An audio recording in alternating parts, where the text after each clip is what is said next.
In the quiet village of Amity, nestled in the rural heartland of Ohio, stands an old schoolhouse with a sinister past.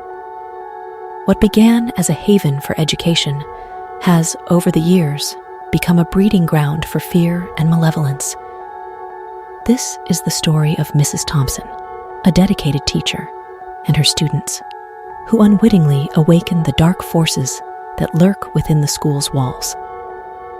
The school year began like any other. Mrs. Thompson, a kind and nurturing teacher, welcomed her new class of eager students. The children were excited to explore the old building, unaware of the malevolent history that lay hidden in its foundations. Among the students was a new transfer, Jason, whose family had recently moved to Amity from the city. Jason was accompanied by his loyal dog, Max, who would often wait outside the school gates. One day, during a game of hide-and-seek, Jason stumbled upon a hidden door behind some old shelves in the basement. The door was heavy and wooden, with strange symbols carved into its surface.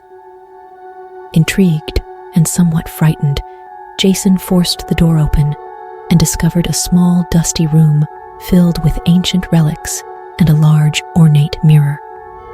Excited by his find, Jason called Mrs. Thompson to come see.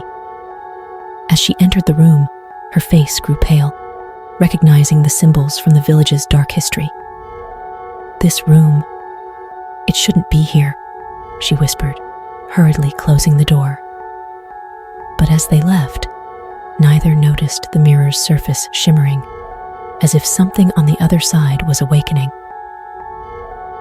That night, Mrs. Thompson was grading papers in the quiet classroom when she noticed the temperature drop. The lights flickered, and she heard soft, indistinct whispers coming from the walls. She stood up to investigate, but found nothing out of the ordinary.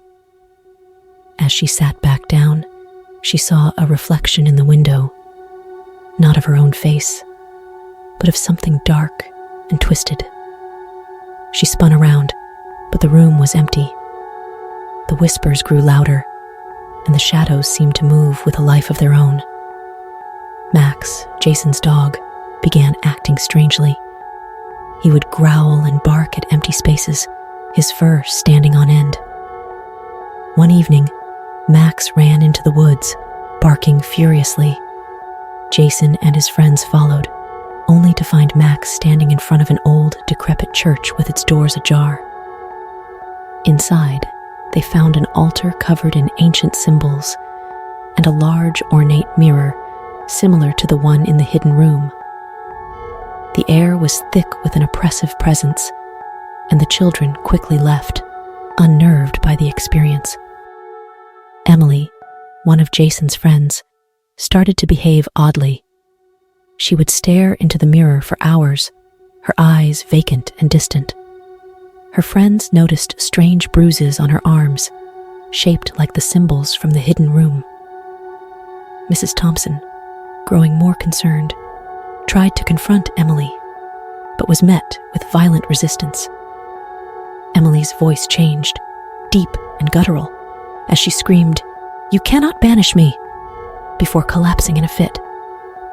Desperate for answers, Mrs. Thompson and Jason delved into the village's history. They discovered that the schoolhouse had been built on the site of a 17th century witch trial. The witches had been executed, but one, in particular, had cursed the land with her dying breath, vowing to return. "We have to close the portal," Mrs. Thompson said, realizing the mirrors were gateways. "But how?" Jason asked, fear evident in his voice. They decided to perform a ritual described in the ancient texts they found. It required the blood of the cursed, a mirror, and an incantation to seal the gateway forever. Emily, now free of the immediate possession, but weak, agreed to help. As they began the ritual, the mirrors in the schoolhouse started to tremble. The air grew cold, and the whispers turned into wails. Shadows emerged from the mirrors, forming twisted shapes that clawed at the circle Mrs. Thompson had drawn. Mid-ritual, the figure of the cursed witch materialized in the mirror, her eyes burning with hatred. "Release me, and I will spare the children," she hissed.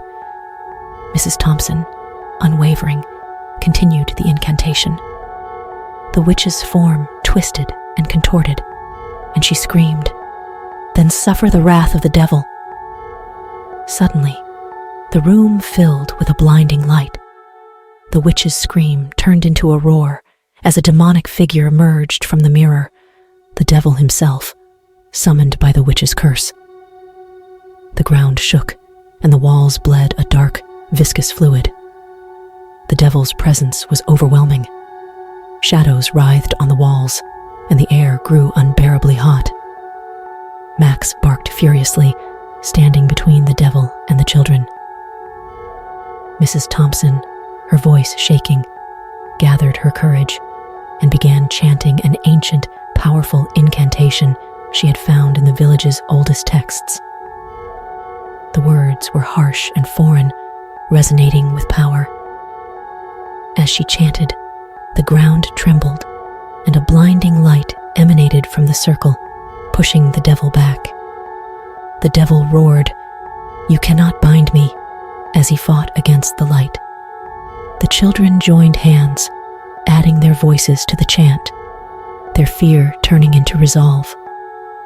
The devil's form twisted and writhed, trying to break free, but the combined power of their voices and the ancient words began to overwhelm him.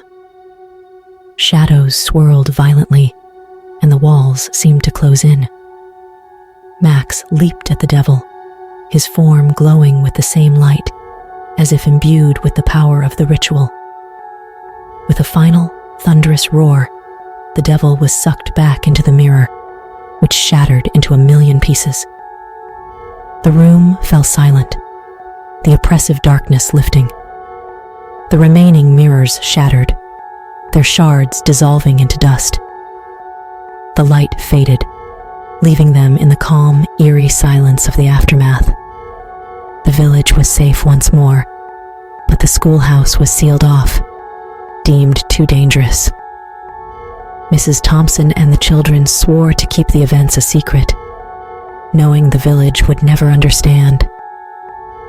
Emily recovered, the bruises fading but the memory lingering.